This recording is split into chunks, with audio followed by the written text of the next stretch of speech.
release it in. Okay. Now I'm just going to try something here. I just hope it's going to be all right. So now, okay, I've got myself on. I should be looking at myself on the screen, but I'm not. I'm looking at Jeanette. So I think I'll go back to the gallery. So there we are. Okay, it's a great topic today, but Reverend Grace couldn't be here. She meant well, and she was going fine up until about yesterday. And she had a problem. Her nose wouldn't stop running and a few other issues, but she's hoping to do her talk in the next couple of weeks for us. And that talk will be, who are you? And I think we can all ask ourselves, well, who are we? I know it's morning, I'm feeling fantastic, but who am I when it's about 5 o'clock tonight when I'm really tired? I'm someone else. But let Grace tell that story. The power of the month for this month is imagination.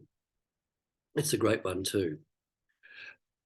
The point in the body is the third eye, called many things, and imagination is the faculty by which we form a mental image or a new combination of ideas. And it's where things, we see things that haven't been created, and we can hear music that hasn't yet been brought out into the open.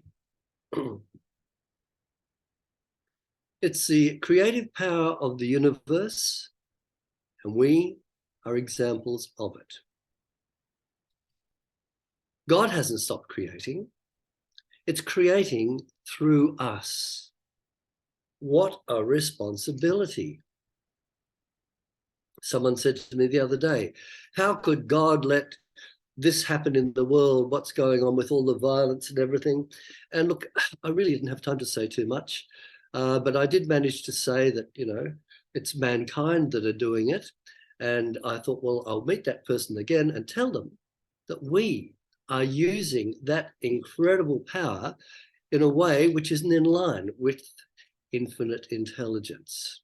Now that'll be a discussion I'll have to spend a good hour with for that person. Infinite experiences through us.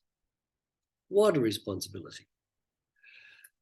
Well, we may ask ourselves why, if the infinite spirit needs to create it all. And that's a good question. I think the scholars are still arguing about that now.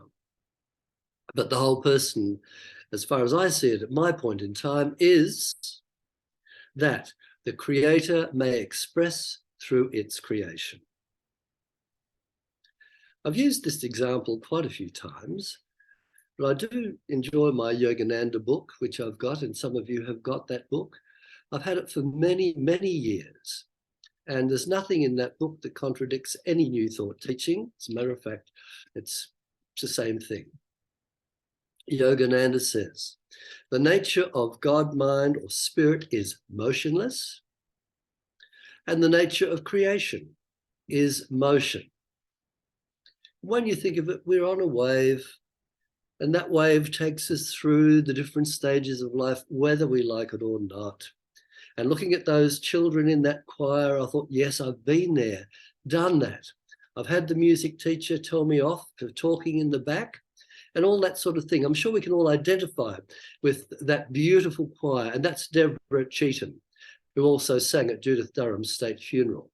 And my goodness, those kids, it brought me back to that particular, but I don't want to go back to that time.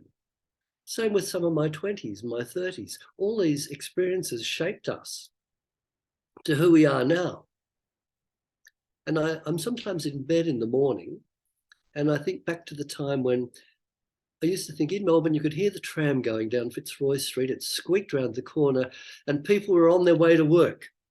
And quite funny enough, even in my room in the manse in Melbourne, there is the tram along Burwood Highway goes at about 6 o'clock in the morning. And I think, oh, I just dive under the covers thinking I don't have to go in to that city at this time of morning.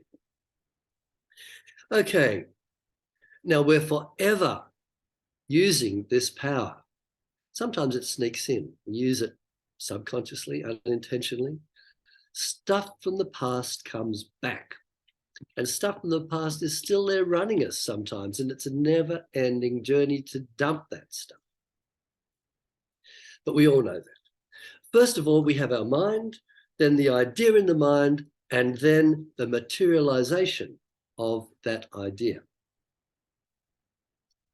Genesis chapter 1, the creative action of the universal mind in the realm of ideas, and does not yet pertain to the physical world, the manifest realm, but it does in chapter 2.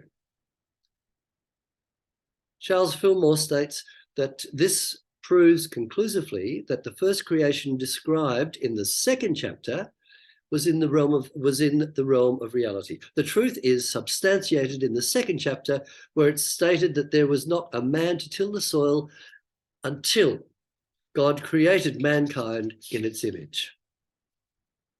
And behold, it was very good.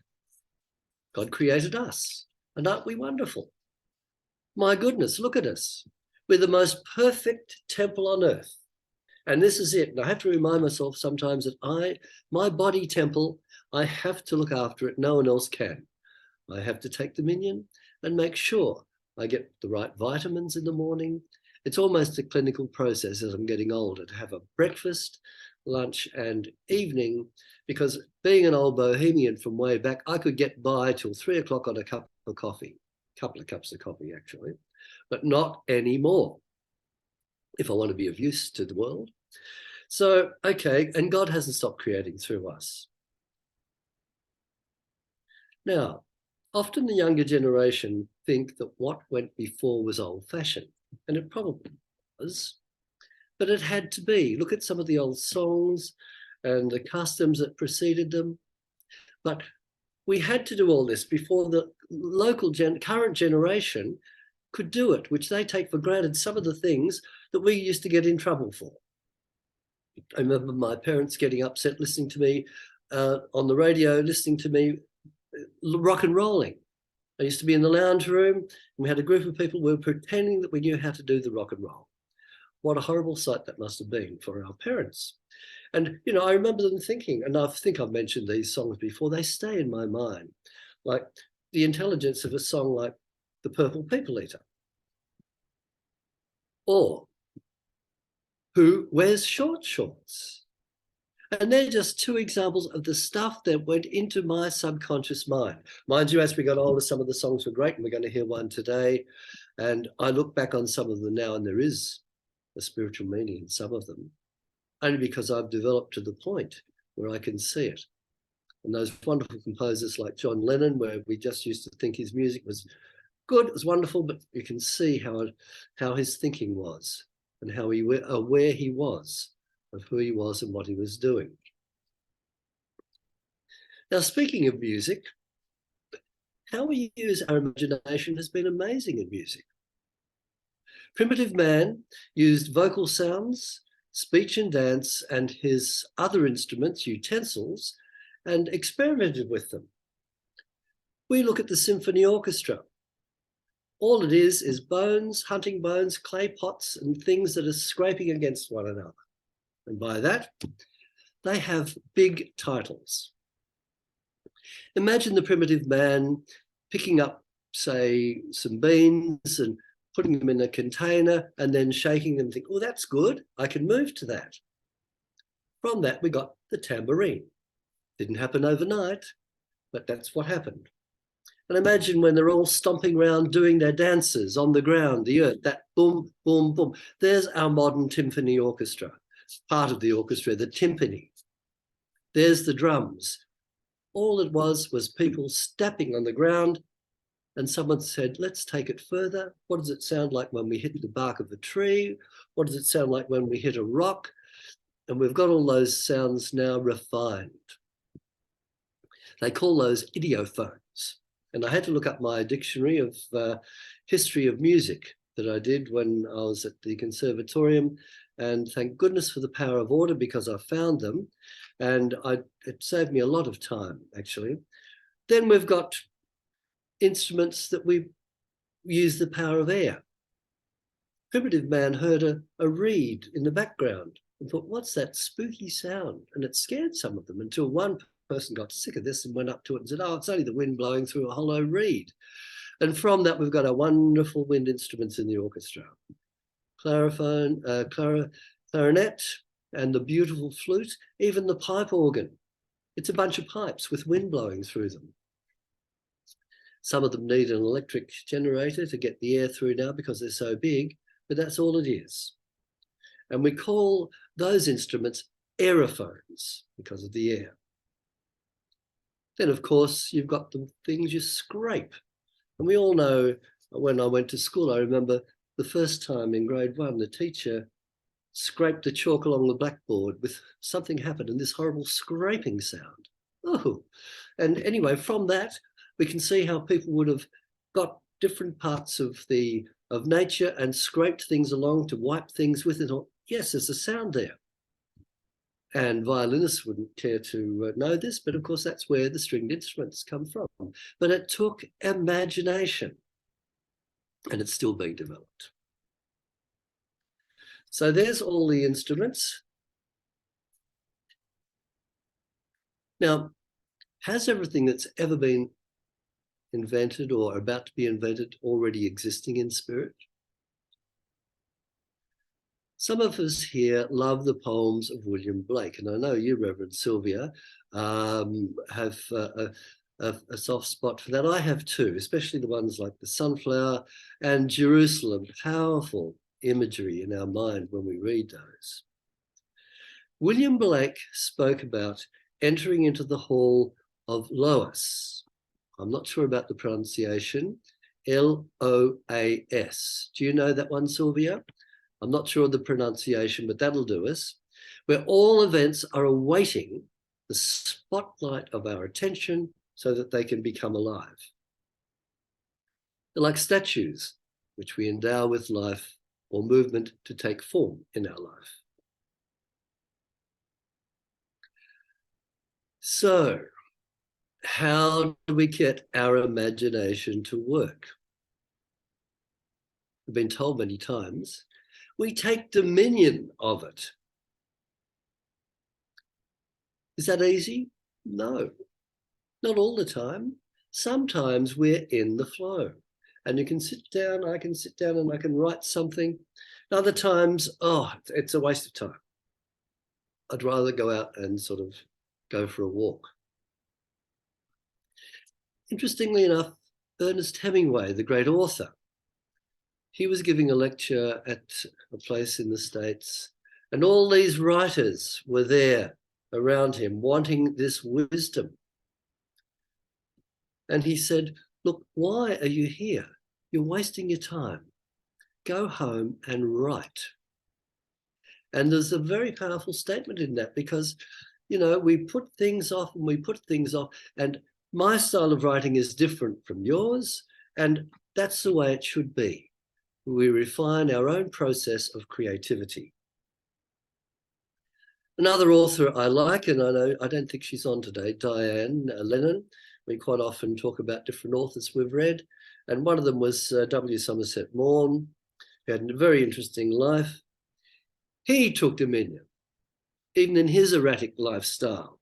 He had a very strict routine, which must have been hard for him when he was on the Riviera overlooking the sea. He would write for 3 hours every morning regardless.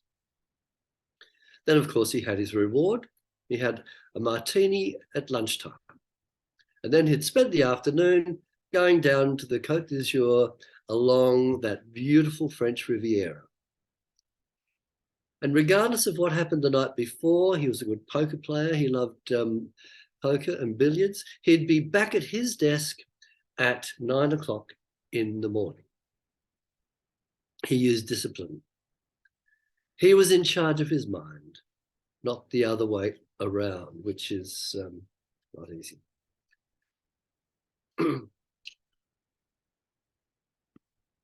Now, there are many artificial ways to stimulate the imagination, but over time, we've seen with many creative people, this has its downside. I mentioned before about our body temple. The great temples of the world are just trying to imitate us. The Taj Mahal Westminster Cathedral, all these places. We have the temple that we need, the temple of the living Spirit. And what we've done to it over the years, in our ignorance sometimes, has been quite amazing, but the body has always come back, and it will to a certain point. We can do things now that we couldn't do before, and vice versa. For example, when we were young, we could sort of be out all night and be up in the morning to go to work in the, about 9 o'clock. I couldn't do that now if I go out at night. As a matter of fact, at my age group, I don't want to go out at night. I'm very happy with doing things in the afternoon. And that's part of the process. We're all changing. So humankind has used what God has given and what has been freely given from Spirit. And it's always there. We didn't create the power. We are it in expression, which is humbling, very humbling. So we've used it. If we're cold, we've worked out how fire works. And we've found weapons to protect ourselves from wild animals and other things. And necessity can bring in us that effort we need to get around what is holding us back. So I don't want to go too far with this, but the way different people have used their imagination is amazing.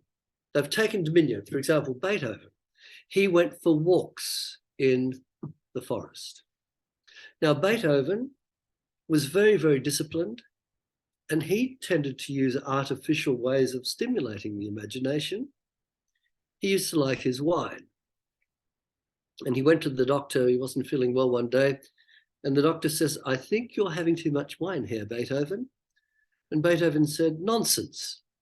I only have a bottle with meals." So you can see, it didn't stop him. As a matter of fact, that composer, he had a lot of issues in his life. He wasn't a well man from the word go. He was only short in stature, and he had to overcome all these obstacles of dreadful employers that he was arguing with, and also his lifestyle was a little bit different from what people expected at the time. But he could look into the forest and get inspiration, come back and jot that sound down. What he heard, we'll never know. He had to bring that sound down into laws of music that we can hear in our ears. Same as an infrared camera can see things that we can't see. Beethoven could hear things me in my state of mind will never hear, but I can get a glimpse and he can take it higher with me. Beethoven often said, music can take us higher than words. Mozart used to play billiards. He found that was a way of letting go, and gradually time would come, he'd go back in and the music would flow. Imagination was used in the most beautiful instrument, as far as I'm concerned, is the piano. The piano in the time of Mozart had approximately 32 keys. In the time of Beethoven, our hearing and expanded, it had 44.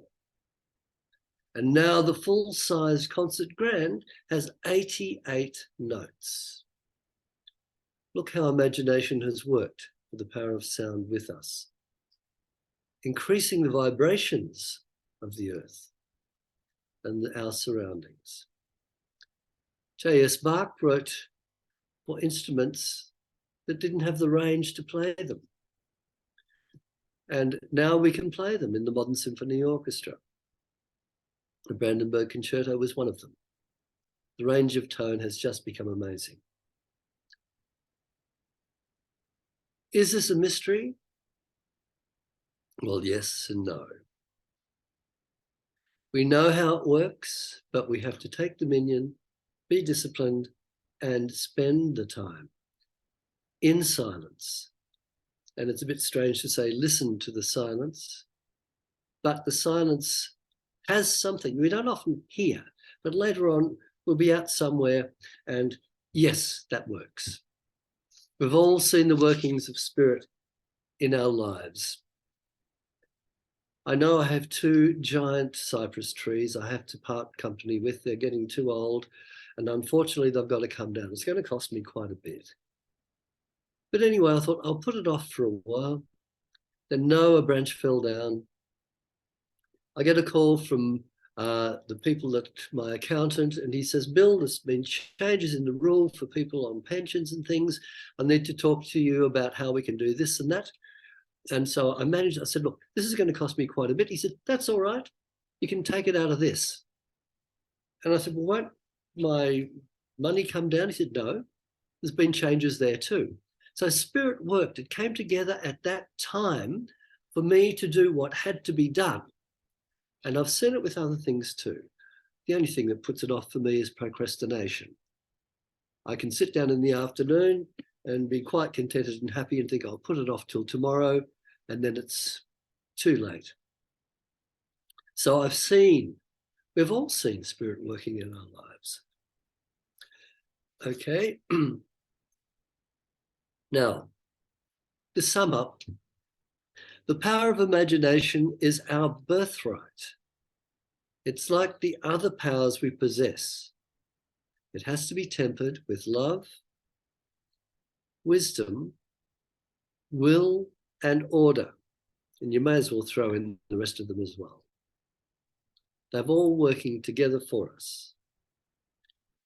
So over this month, let's just see how the power of imagination can work for us in many ways.